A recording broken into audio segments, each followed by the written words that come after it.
Bonjour à toi et bienvenue dans cette relaxation qui va t'aider à apaiser ton mental, à calmer cette agitation et peut-être même à la transformer en quelque chose de plus efficace, de plus porteur, de plus créatif. Tu peux fermer les yeux et poser ton attention sur les tensions présentes dans ton corps. Simplement, laisser venir à ta conscience les endroits où elles se manifestent. Sur le visage d'abord. Peut-être ta mâchoire est-elle serrée ou tes sourcils froncés? À moins que ces tensions s'expriment d'une toute autre manière. Tu peux prendre le temps de bien les localiser et même de les circonscrire. Et tu peux poser ton attention sur les tensions présentes dans ta gorge, dans ta nuque, dans tes épaules. Peut-être auras-tu envie de bouger, de remuer, comme pour les libérer. Ou peut-être préféreras-tu simplement les laisser se dissoudre. Si tu le souhaites, tu peux prendre une profonde inspiration, retenir quelque peu ton souffle et tu peux expirer doucement, vraiment très lentement. Peut-être ressens-tu des contractions dans les bras, les coudes, les avant-bras, les poignets, les mains. Tu peux prendre un instant pour mesurer leur intensité, la manière dont elles s'expriment.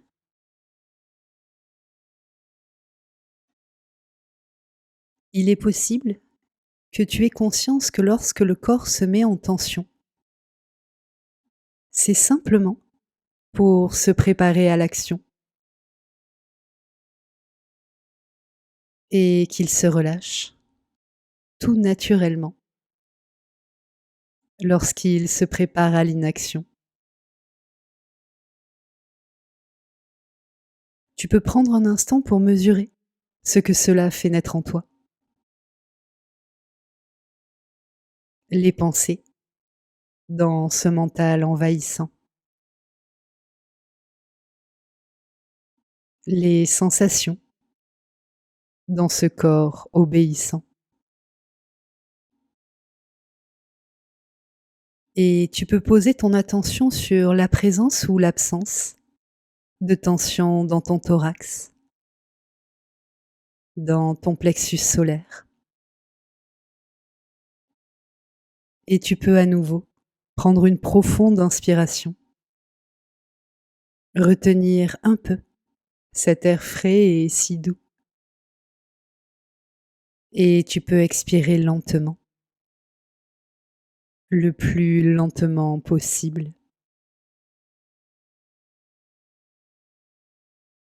Peut-être que ton ventre abrite lui aussi des tensions, ou peut-être pas. Ton bassin, ton périnée, ton dos, tes hanches, tes muscles fessiers.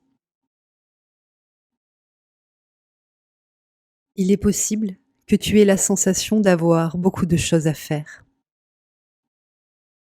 beaucoup de solutions à trouver, beaucoup de situations à dénouer. Et peut-être que ton corps se mobilise pour te permettre de tout réaliser. Peut-être tente-t-il de se mettre en action, sans vraiment savoir dans quelle direction aller.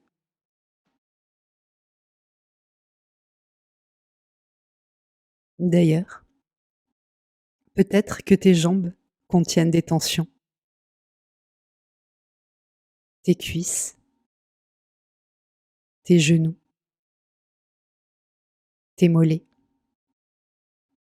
tes chevilles, tes pieds.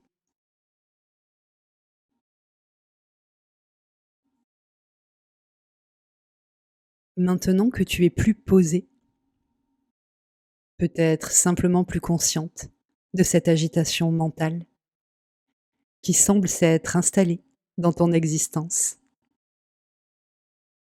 des tensions et peut-être même de la fatigue qu'elle génère dans ton corps. Je te propose de prendre un instant pour laisser venir à ta conscience les raisons de cette agitation et peut-être même les histoires que tu te racontes, sûrement parce qu'on te les a racontées, qui te font croire que cette agitation est la solution.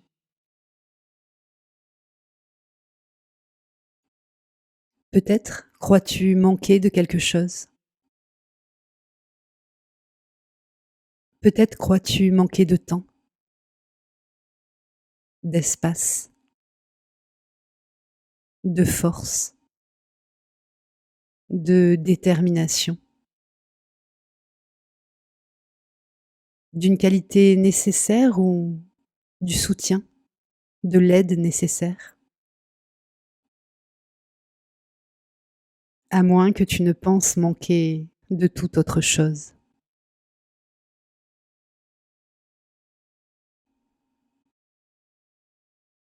Peut-être penses-tu devoir faire face à quelque chose d'immense,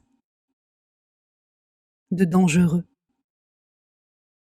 d'insurmontable, de très urgent,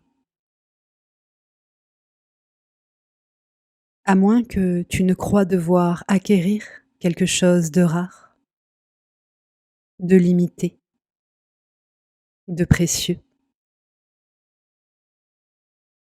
Ou peut-être perçois-tu ton obligation d'une toute autre manière.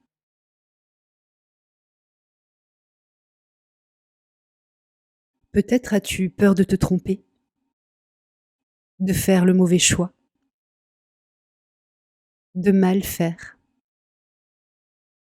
de ne pas en faire assez.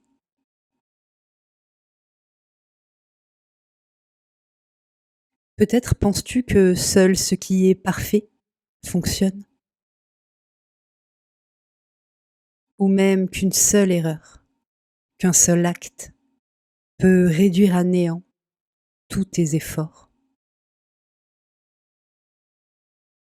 à moins que tu aies peur de toute autre chose.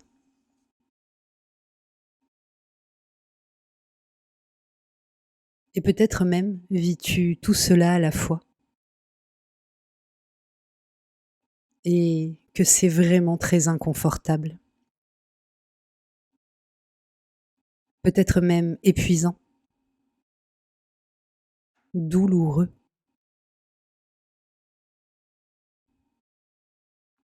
Bien sûr, il est possible que tu prennes conscience qu'il s'agit d'une lourde charge, que ces histoires que tu te racontes sont vraiment très effrayantes. Et peut-être même qu'elles ne sont pas tout à fait exactes.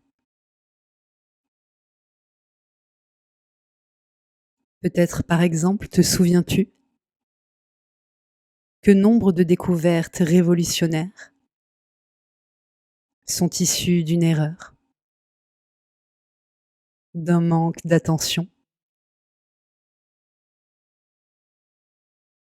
que les plus belles relations naissent parfois d'un conflit virulent, que les plus beaux instants n'étaient bien souvent pas anticipés. Tu peux prendre un instant pour mesurer ce que cela fait naître en toi. Juste un instant.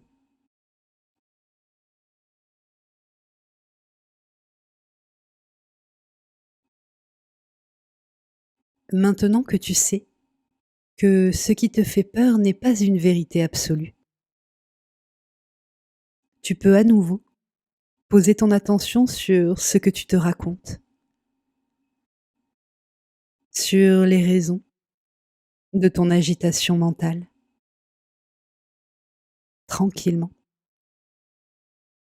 Tu es tout à fait en sécurité. Tu peux prendre le temps de bien comprendre cette histoire que tu te racontes, de bien t'en souvenir, de porter à ta conscience ces détails,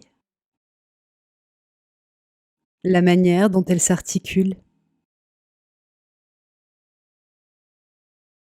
les actions qu'elle te pousse à mener, les actions qu'elle t'interdit de mener.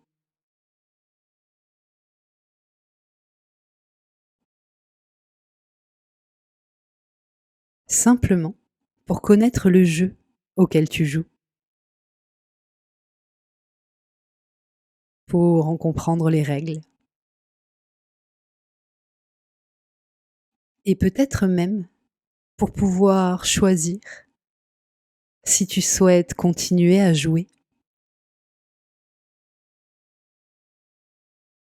et pour t'aider à bien comprendre les raisons de ton agitation mentale. Tu peux imaginer, visualiser ou ressentir une salle de théâtre. Peut-être est-elle colorée, baroque, à la manière d'un grand opéra. Ou peut-être est-elle sobre, intimiste, comme un théâtre de quartier, à moins qu'elle ne soit faite de pierre, en pleine nature, comme les théâtres romains. Ou peut-être est-elle parfaitement différente. Tu peux prendre le temps de poser ton attention sur le sol, sur les murs, sur la scène, tranquillement.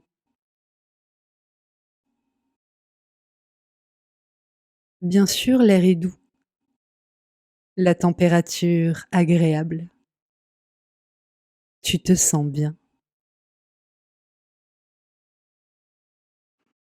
Il est possible que tu sois impatiente de connaître cette histoire. Le spectacle semble commencer. Tu peux observer les décors, les personnages, et tu peux imaginer, visualiser ou même ressentir l'histoire que tu te racontes se jouer devant tes yeux.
Peut-être as-tu envie de voir cette histoire sous un autre angle de vue aussi. Elle peut à nouveau se dérouler sous tes yeux, ton histoire. l'histoire que tu te racontes sur ta vie.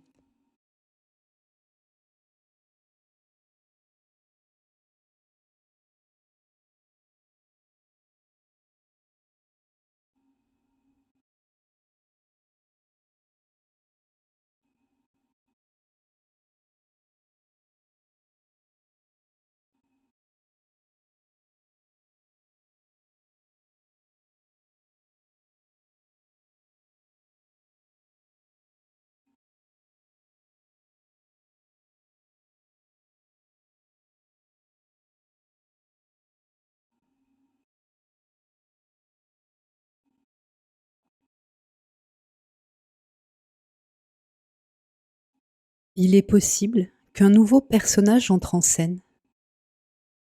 Peut-être même que ce personnage joue ton propre rôle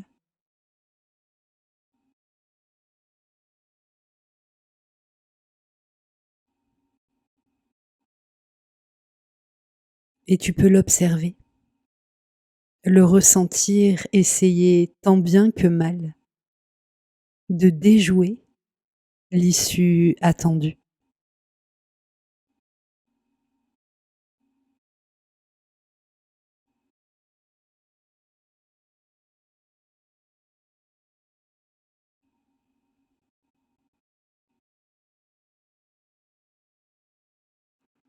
Tu peux le regarder faire tranquillement. Tu es tout à fait en sécurité.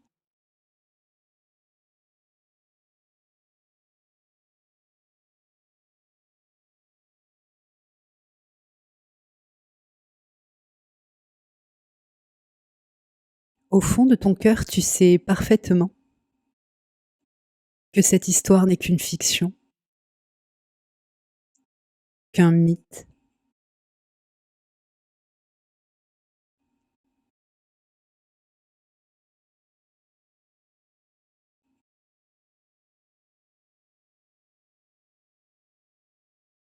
Que les règles du jeu que s'impose ce personnage ne sont pas immuables, ne sont pas véritables.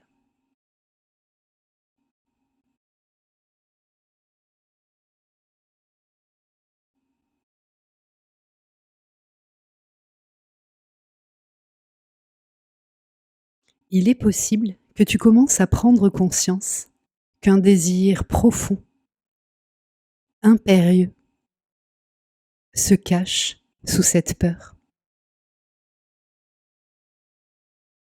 au cœur même de cette histoire. D'ailleurs, tu peux demander à ton personnage de partager avec toi ce désir si important.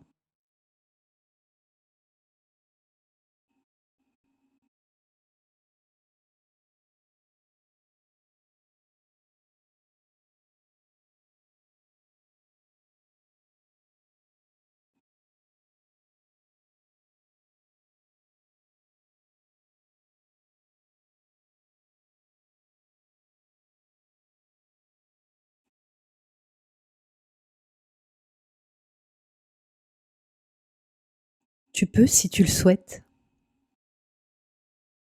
expliquer à ton personnage que ce désir nécessite aucun renoncement,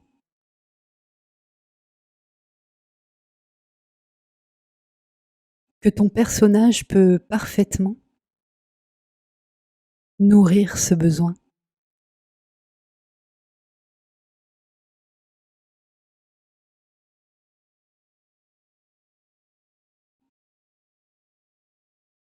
qu'il n'est pas nécessaire d'avoir peur, qu'il n'est pas nécessaire de se contraindre,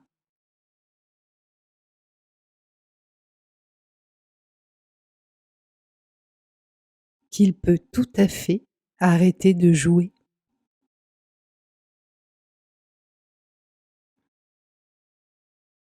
et utiliser toutes ses forces,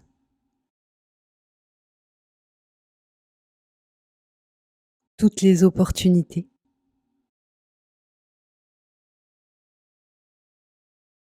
toutes ses qualités,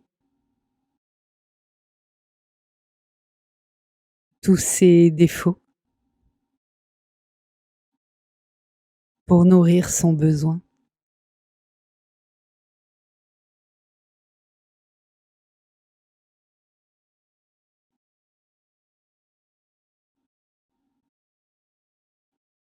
Tu sais qu'il est temps de partir du théâtre maintenant. Tu sais aussi qu'il t'appartient de décider si oui ou non tu souhaites continuer à croire à cette fiction, à ce mythe.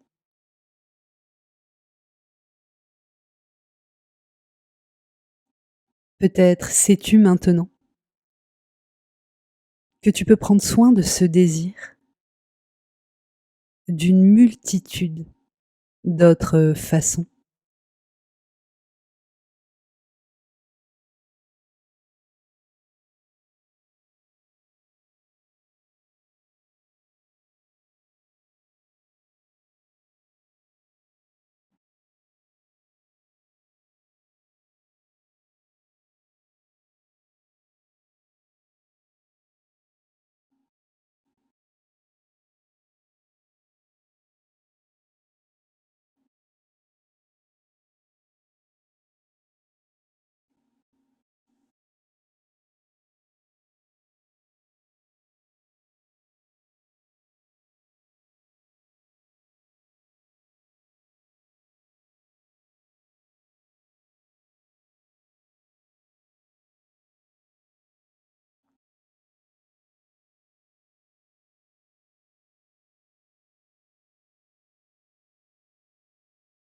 Doucement, tranquillement.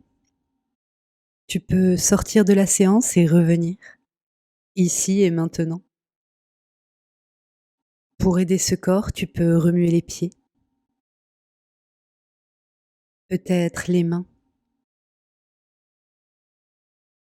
Tu peux prendre une profonde inspiration et tu peux t'étirer, si le besoin se fait sentir, avant d'ouvrir les yeux.